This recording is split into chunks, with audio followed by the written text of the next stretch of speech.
Megyn Kelly is with us. We have Megyn Kelly Today, which is debuting on September 25th. Yep. So excited to have you a part of the NBC team and cannot wait to see what you're bringing to the Today Show. Thank you. I am honored to be here, and I love that date because it happens to be my oldest child's birthday too. Oh, so it's a birthday in a couple of ways, right? Yep. Only this one hopefully is going to be far less painful than the other one. Is there an epidural with the Today Show gig? Maybe. We'll see how it goes. Okay. So people who have watched you in the past, like myself, know your skill set. So I'm curious what you're bringing to Megyn Kelly today. Will there be a lot of interviews, interactions? What will we see? Yeah, I mean, I think it'll be mostly interviews. But it'll be a segmented show. You know, I mean, if we have a big enough topic or a big enough guest, we would devote an hour to it, same as we did actually on my old show. But it's going to be a segmented show, so we'll have different interviews and different topics, and it'll be somewhat rapid fire, just like I used to do, but it'll at least have the opportunity for a longer form discussion if we want it or if it's warranted. What are some of the topics that interest you the most, and what do you want to bring to the audience at 9 a.m. here?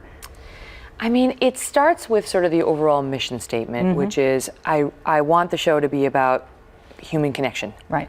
I want it to be about empowerment in an age of fear and outrage. You know, just sort of examples of other choices, as opposed to surrendering to your fear or surrendering to your upset or your irritation or the feeling of helplessness or loneliness. And I think the way of doing that is to highlight interesting stories that inspire people, but also stories from which you can learn. And so I'll talk about anything that's interesting. I mean, I'll talk about bullying, I'll talk about marriage, I'll talk about children, I'll talk about this world we're living in and the political divide. I mean, nothing's off limits. Right. I don't think we're going to be doing like in-depth segments on the UN. You over that? Boring. I'm over anything boring. But I think nothing's off limits as long as it sort of advances that goal of, you know, does it highlight human connection and make somebody at home feel better connected to their world or less?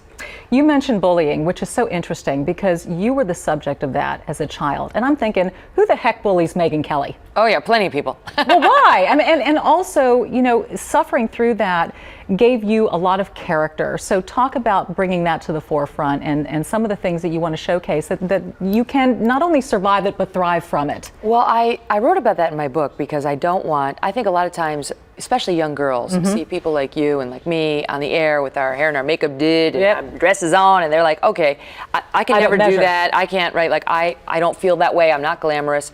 And it's like, well, I am not glamorous either. And I had a hideous year in my childhood of bullying where I was targeted by the mean girls. And there can be mean boys too, but in my situation, it was girls. And I just want them to know that as unpleasant as those situations can be, there is a way forward, and you can use those experiences to your advantage. That's not to endorse bullying, and I do believe that if it goes too far, it can create very deep scars that are difficult to heal.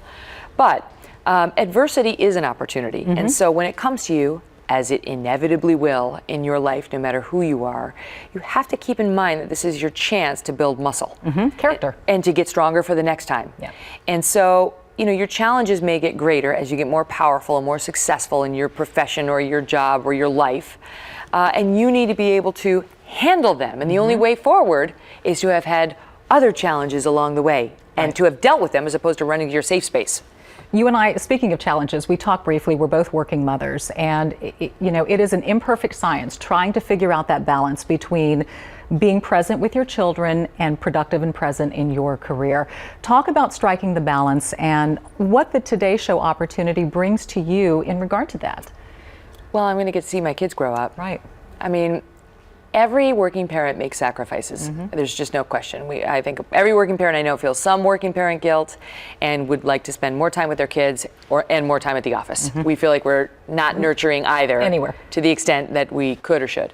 But I think the daytime job is going to allow me to have dinner with them every night and tuck them in at night and read them stories at night. And, you know, I know just from my weekends with my kids that when they put their heads on the pillow at night is when they talk, you know, and it takes... Or in the car. Right. Well, I live in New York City. So you don't have the car experience. It's different when you're in the back of a taxi, like, hey kid, anything in these 2 minutes? No? Okay. He's just holding on for life. It's not the same as when you're driving, you don't have to make eye contact, which is what allows them to open up, I'm told. But anyway, that's going to be a luxury for me. You know, I haven't had that in 3+ years while I was in the prime time. So on a personal level, it's the way forward to happiness for me. I mean, that's I have realized I cannot be happy without significant exposure to my children. Right. You know, it's not like I wasn't happy before I had them, but now that they're in this world, if I'm that disconnected from them, I cannot feel joyful. You have an incredibly supportive husband who's also a writer. I'm wondering your time between your previous job and starting with NBC. It must have been a very beautiful time for you and your family to truly reconnect. Yeah. Give us some nuggets of what happened during that time. Well, it's funny because Doug and I have a great marriage, and he's my partner in every way. Yeah. And I couldn't do this job without him, but in terms of spending time at home, so it was like we had this blissful honeymoon period when I first got home, and I was, off my garden leave, and had a great time with my kids. And then Doug and I were seeing so much of each other. I'm like, I'm seeing too much of you. Like we need it. And he's like, a stay-at-home writer, right? I don't want to spend all day every day with you either. So get lost. Yeah. So he's sort of made choices to see some friends for lunch and so on. Right. But I think that's part of the health of our marriage is we're always radically honest with each other, same as it was in my household. And he has been my number one source of support in life from the day I met him. He's very strong. He's very smart. I like smart. And he's kind of cute too. Well, that doesn't hurt. Yeah. Tell me about your NBC family and the new faces and people that you've had a chance to connect with. So I'm already in love with Tom Brokaw. How can you not be? Can I tell you, he sends like really sweet, supportive emails and thoughtful, just communications to shore you up or give you input. And I didn't expect to get another mentor at 46 years old. That's a gift. So that's been great. Matt and Savannah and I have been friends for years, so I feel like it's been seamless there. And Hoda and Kathy Lee and I know each other as well.